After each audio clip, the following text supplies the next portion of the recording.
What is up, Summoners? Welcome to the channel. Today I've got something very different for you today. I was sitting down to do a champ refresh video, but with all of the news, controversy, discussions, issues, whatever you want to call it, surrounding Alliance War right now since 15.0, I thought this would be a good area to do an Alliance War refresh video. I had already kind of hinted last Friday in my podcast, The Bottom Line, that I was wanting to put together a video that was talking about this, which I touched on it in that podcast, some of my general ideas, but I didn't actually, put pen to paper, so to speak, and kind of write all that down and actually explain or show how that would go. So that's what I want to do today. This video is just going to be a lot of me talking. I'll do my best to show you and help visualize it. I've actually put together like an entire map, which, do keep in mind, I'm sure there is an area or something that I have completely overlooked that would be like a massive loophole. So this is all just kind of for fun, so keep that in mind. But your feedback would be greatly appreciated. Hopefully this can get a meaningful, creative conversation that might find its way up to the Kabam ears. I don't know. I don't really know what I expect out of this other than I just really am upset and depressed with the state of the game right now due to Alliance Wars. I thought, you know what, instead of being depressed and down about it, why don't I try to come up with some ideas? So here we go. Let's get right into it. The first thing I want to cover is, let me go into the Alliance. Yeah, here we go, the war rating. And one thing that I want to stress is that when we're trying to come up with ideas for Alliance War, we don't necessarily have to take the mold that we're given and try to fit in new ideas to that. I'm trying to just totally think outside of the box from what we're doing right now. And I think this is one of the first areas that I would like to see with the biggest overhaul would be the way that we request having a war between our alliances. I want it to feel more like a challenge. Like if there's somebody that I really have a grudge against, an alliance that's beat us, like I want to be able to work my way up to where I can request a war against a certain alliance. And the way that you could do this, at least the way that I see it happening, is if we take our tiering that we're in, so tier 1 through whatever it is, I don't even know what it goes to, 10, and you break down and you can physically see the alliances that are in your tier. So let's say I'm in tier number 3, I can see all 100 alliances, whatever the number is that's in tier 3, and I can request, let's say maybe 10 alliances ahead of me or 10 alliances below me, whatever that number is going to be. I can physically request specifically the alliance that I want to fight. I can send a war challenge to them, an alliance war challenge. And they can either accept that or they can decline that. If they decline that, that's fine. You can go on and find somebody else. If you are challenging alliances ahead of you, if you're the lower alliance, you'll get more war rating if you beat them. If you challenge alliances that are below you, you're still going to be able to pick up war rating, but it just won't be quite as high. And maybe that number should be more like 20 or 25 alliances ahead of you or below you in the same tier you can send requests to. But along with that, one of the big changes I would like to see is you cannot send out a war challenge until you have your defense set and ready to go. So once all of the members of my alliance and my battle group, we've placed our defenders, we're happy with it, there will be some sort of a button that we can push that says, yes, we are set on our defense, and from that point you can send out a request. Now, you should be able to see on the alliance tier, the leaderboard there, alliances that are ready to go, that also have their defense placed, that have not sent out requests. There should be some sort of like a green marker there, or just a way to indicate that yes, this alliance is ready to go. They've not challenged anybody yet. If you challenge them and they accept, it'll move right into a war. Or if you challenge somebody and their defense is not set, if they accept that, they decide to accept that, I don't feel like they need 24 hours to set the defense. I feel like if you accept the war, the challenge, you should be ready to go within like 12 to 16, 12 to 18, something like that. But honestly, once you set your defense, if you've got a button that can just push you right into it, I think that'll make things much more smooth. That'll make things happen much more quickly. And just the opportunity to pick and choose who it is that you want to fight against, I think might also make for some interesting dynamics and grudge matches as well as you move up into the higher tiers. Now, along with that, once a war is over, whether you forfeit it or whether you lose it, which I'll talk about forfeiting in a second, there will be a 24-hour cooldown period so that you can't take advantage of that forfeit option. starting an alliance and forfeiting and picking up some, loser, half of a loser reward. I don't want you to be able to abuse that system and just do fight after fight after fight, forfeiting and getting rewards. So if you do forfeit or if you lose, regardless of losing or winning, whenever Alliance War is over, there's a 24-hour cooldown period before you can then send out another request. Okay, so having said all of that, there will be 3 different phases within the Alliance War itself. Once a challenge has been accepted, all defense is ready to go, the fight begins. There are 3 phases. The first phase, and I actually want to switch over here to this map that I put together. Okay. I think, let me just check my OBS. Okay, everybody can see this. All right, I'm going to use my little arrow here to move around. There are 3 different phases in an Alliance War once it begins. The first is the offensive phase. There's 2 offensive phases and like a halftime, I'll put it that way. And in the past, it was 24 hours of setup defense. It was 24 hours on offense, a total of 48 hours. I want to split this into 2 separate 18-hour offensive times. And then there's a halftime of 12 hours. So in total, it's still 48 hours. But instead of half of that being just sitting around waiting, there's actually going to be 2 different offensive stages. Now, as soon as the fight starts, here is my beautiful map, which I will try to break out for you. The little paths here that you see, these are not linked nodes. I want to completely do away with linked nodes. I would like to focus more on global nodes. But what you see, these are actually paths. So this is how you would get around the map. We don't necessarily need portals or anything. You can just go from path to path. Now, what I would like to point out is there's 7 inner paths here. So this black dot, each of these dots are fights. So you start down here at the red. There's 1, 2, 3, 4, 5, 6. There's 7 beginning paths right here. So these are just your normal fights. Now, in addition to that, are these green, this green path, these green dots, these fights. These are going to be global nodes that affect each and every single fight that is inside here, including the boss fights. Now, the idea is that each one of these global nodes is different. So maybe this one up here, this could be a stun immune. This could be a 10% power gain. You could have, I guess you couldn't do limber with stun immune, but you could use some sort of enhanced attack power, enhanced health, whatever you want them to be. I feel like we could put them on a rotation. You wouldn't necessarily know what they were going into a fight, but they're going to pop up randomly, and there's a decision that you would have to make here. If you want to take down the global node, let's say this one down here is a heal block, and this one over here is a stun immune, and you really don't want to deal with both of those things for all of these nodes. You can send somebody off. This would be path, there's 7 in here, so this would be 8, this would be path 9, so you could also have 1 floater. But you send somebody over here to take off the stun global node, so all the other fights don't have stun immunity, and then you could send somebody over here to take off the heal block. Now, if you decide to keep those on, it would increase the amount of points that you get for getting through a fight. So let's say, for instance, I want to take off the stun immunity, and I want to take off the heal block, but I want to keep, let's say this up here is an increase to attack power. Let's say it's 10%. Yes, it makes the fights harder, but it is certainly something that is easier to play around. And let's say this one over here is limber. It gives a limber to all the nodes. Those 2 are challenging nodes, but they certainly, you could get through them with a little bit of skill. Plus, it's going to increase the amount of points. Let's say it's an additional, like, I don't know, 200, 250, 500, whatever you want the number to be for each fight that you fight with the global nodes on. Now, one strategy you can employ is if you send somebody out here to take off one node, you can see right here, they can get back up into the fight with everybody else if you're going to leave this one on over here. I would say that you probably need to remove exploration from this outside path because there is some strategy that's involved there if you don't want to take it. But what you could do is you could send somebody out here to take off the stun immunity.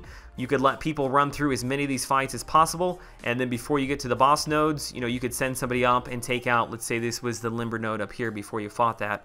So by doing that, it allows for the team that has more skill, if they are willing to take the risk and to fight nodes that are more difficult, they will be rewarded with more points. And then also, if you're willing to throw basically 2 people onto this outer path and wait, obviously you're not going to be able to use them in the middle, but you can use them to take out these later nodes up here, this one and this one over here. to deal with the boss fights. Now, the map itself, if you notice, there are 30 nodes. So obviously that's 30 for three defensive characters for 10 people. 3 times 10 comes up with 30. This map is very simplistic, and I wish that this is the approach that they would take. I don't need to see portals. I don't see you need to see a huge confusing map. Everybody should just be assigned a path, and they go up through it. Now, if you look, there are a couple of points. These 2 white nodes here. These would allow for a little bit of option. The person who runs up here to this white one has a little bit of flexibility in that they can either come here to the outside or they can come back to the middle to deal with these bosses. The one thing that you'll notice is these 2 outside mini bosses right here actually have orange around them. This is a very different perspective from what we have seen in the past for mini bosses. What I'm proposing, and I hinted at this a little bit in last Friday's podcast, but the mini boss here, the one in the middle, this would be totally normal, buffed up, you know, stun immunity, all that stuff, power gain, whatever you want it to be. But these outside nodes here are unique and special, and you would only be allowed to do the fight either 2 or 3 times. I'm thinking probably 3 times, because if you send you know, somebody up here to the right, you'd have 2 more paths right here. In total, there'd be 3 people on this side. And then if this middle node here decides to come over, it'd be 4. But I think you should only be allowed to do 3 fights for each of the mini bosses on the outside. And the way that it would work is you're not necessarily trying to, well, I guess you are trying to kill the enemy, but I guess I'm confusing the point here. There is a timer. So you'll start to fight. The mini boss will have, let's say this one on the right, has got power gain, increase attack power, increase health. There's a timer that'll last for 30 seconds. As soon as that timer expires, the mini boss, he will gain an additional buff. So now let's say additionally to that, he also gains limber or stun immunity or whatever you want it to be, and again, it's another 30-second timer. Once that timer runs out, the boss now gains you know, heal block, or an increase to the power gain on top of that, or an increase to their attack power, or an unblockable S1, S2, whatever it's going to be. Hopefully you see the pattern here. There's a timer that's ticking off, and every time that a ticker times off, if you survive through it, you get points for that. So the longer that you can survive, and it's just going to keep doing that over and over and over again until it gets to the point where they're stun immune, they've got unblockable, they've got power gain, they've got bane, whatever it might be. It will get to a point where it's going to kill you. But the main purpose of this is to send in your 2 or 3, whatever the fight number is going to be, most skilled players, and the better that you can fight, the better you fight, the more skilled you are, the more you will be rewarded with points. Now, obviously when you die, you're going to give the enemy points, so there's obviously you'll want to probably try to get through at least 2 or 3 timers just to break even once you die. But that's why I don't want it to go on forever and ever and ever. It's more of a skill check. It's a way to be able to separate my alliance from your alliance. If we're all doing the same exploration, we may be able to separate ourselves if I have got 3 people on each side that are more skilled than yours. And defensive placement, again, is going to be a big part of this. The more difficult the defender, the more difficult it's going to be for you to get through as many timers as possible to build up those points. So you've got a couple of fights here on the left-hand side, the right-hand side. This is a skill check, trying to get as many points as you can, whether it be 2 fights. I'm thinking probably 3 fights per side. Once your 3rd fight is over, this will open up, and then you can go up here to the last boss. Same thing with the mini-boss. This is just a normal fight for the people in here. Will be buffed up, because essentially you can get, there's 1, there's 2, there's 3. There's 3 paths in the middle here, plus you could send somebody from this outer side. With this white node to the middle. So this middle boss should probably be noted up pretty good.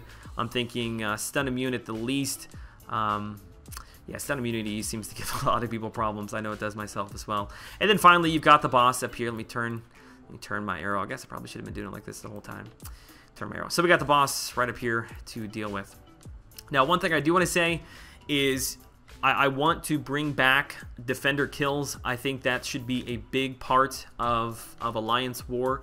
If you cannot get through a node, or if it takes you a lot of items, you should not necessarily be rewarded for having a large pocketbook or a lot of units. The more that you are dying, the more points you are giving to the enemy. which obviously for these mini bosses here on the left and right, it's going to be a little bit different just because there's an opportunity to get a lot more points. But for everything else, you know, those fights really matter. You want to do your best to try to get through those. One time is really what you're looking for, being able to get right through the fights on these normal nodes, but certainly just as few as possible for this mini boss till you get to the final boss. Now, one thing I will say is I would like to see the opportunity to forfeit a fight, and what I mean by that is, let's say you've got I don't know, you get down in here, this guy on the white decides to come up here, and he runs into, let's say it's a magic on a power gain node. He does not have anybody with power gain. It's going to take him a lot of deaths to be able to get through this magic, but really you need to be able to get up. Let's say they're waiting on this person to come up and take out the mini boss. If you were able to forfeit the fight, you would give up a significant amount of points, but it may be a lesser amount of points than if you were to go in and, let's say, die 5 or 6 times. So I know probably some people won't be happy with that, but if you could, you have to at least start the fight. You have to go in and fight, and if you die, you can forfeit the fight, and it would give the equivalent of, let's say, 2 or 3 more deaths to the defensive side, but that allows you to keep your characters and then go up to the mini-boss and on from there. Now, I hope that was fairly straightforward. This is the part where it gets kind of tricky now. So that lasted for 18 hours to get through that. And without having any additional really nodes or spots to go through that don't have defenders, 18 hours should be more than enough to get through that map. Now, after that 18 hours, there will be a 12-hour cooldown, kind of halftime. And during that time, the characters that you were using on offense, those will now switch to defense, and your defense roster will now switch to offense, and you'll do the map one more time.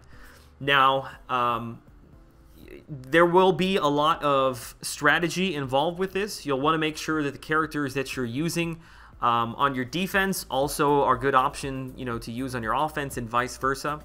Also, if you get to this point at halftime and you are just getting trashed by the team that you're playing, I feel like you should be able to just forfeit the match. There will be a 24-hour cooldown before you can send out another war challenge, but you can forfeit the match. The enemy will get their full benefit of rewards. You will get half of the loser rewards, whatever those would have been. So forfeiting isn't necessarily a great option, other than it keeps you from having to wait another 12 hours on the cooldown and then do another 18 hours on the offensive side. It allows you just to more quickly get into that 24-hour wait down, cooldown period before you can challenge again. But that's kind of totally up to you. So then the 12 hours is either 12 hours is up, or again, if your defense is placed, you can click a button for ready to go. As soon as the opponent is ready to go, they click it before the 12 hours is up. It pushes you right again into the offensive state. And I think by doing that, it just allows the Alliance War just to kind of flow together. If things are really tight and intriguing, for that halftime, I hate for there to be a 12-hour wait and kind of lose some of that intensity. Whereas, it's halftime, you get your defenders placed, you get right back into it. I didn't necessarily want to talk about the individual nodes. There are a lot of things that are in the story quest act number 5 that I would like to see brought over into Alliance War. We talk a lot about stun immunity, unblockables. I don't necessarily want to see thorns, but maybe a tuned down version of Bane, nodes that hurt certain classes. You don't have to, you're excluded from using certain classes. Nodes that only allow you to use specials would be interesting. We've seen that before. Nodes that benefit, having a villain or a certain class or whatever it might be. Just there are a lot of things outside of the standard, limber, power gain, health buff, all those things that we simply talk about. And I don't want to necessarily get into those individually, but I think if you look into the story questing, there are so many good options over there that we could bring into the nodes without having to kind of recreate the wheels, so to speak. There's already really cool nodes over there in act number 5. And then lastly, I did want to address, before I finish this video, item usage. I feel like item usage is something that should scale with the tier that you're in. In the lower tiers, you should have access to all 15 items if you want. However, as you step up into the higher tiers, I feel like your item usage should be capped at a lower number. So maybe in tiers 3, 4, and 5, it jumps down to 10 items. Then once you go all the way up into tiers 1 and 2, or maybe it's just tier 1, you know, your item usage cap should be at 5. And I think that that actually would probably increase the amount of spending in the game. What I mean by that is if you only have 5 items to spend, you are probably going to buy the most expensive thing, the biggest bang for your buck, so to speak. So it's not necessarily pay to win, but you might actually see an increase in spending because people are actually trying to buy more high-end things to be able to use. So that, I think, is a good balance between the lower tiers and kind of working yourself up into the higher tiers. You might say that's too challenging. I say then stay down in the lower tiers. If you want to be towards endgame, if you want to work that way, if you really want to challenge, I think there should be a separation between all of the tiers. I think that's one good way to do it. Now, I know that was a lot of information. I'm sure as soon as I post this, I'll probably think of 10 other things that I wanted to say. But I think that that's kind of a good start for at least getting my thoughts out there. Hopefully this will trigger maybe some other really good ideas within the community. And my hope is, and really there's never ever been a time where I've really wanted to listen to the community as much as right now, because I feel like there are some really great ideas being put forth, not just by the content creators, but also throughout the community. I see it in live streams every day, people talking about it. On forums, people with good ideas. In the comment section, people with good ideas. And I hope that some of these ideas will start to filter up into the developers' ears so that maybe there's more of a connection between what we're presenting, what we would like to see, and what the developers are working on. So yeah, let me know what you guys think. I had a lot of fun putting this together, something very, very different from what I would normally do, but like I said, I had a lot of fun doing it. All right, guys, leave comments down below. Would love to hear from you. Follow me over on Twitter. Until I see you all in the next video, have a great day.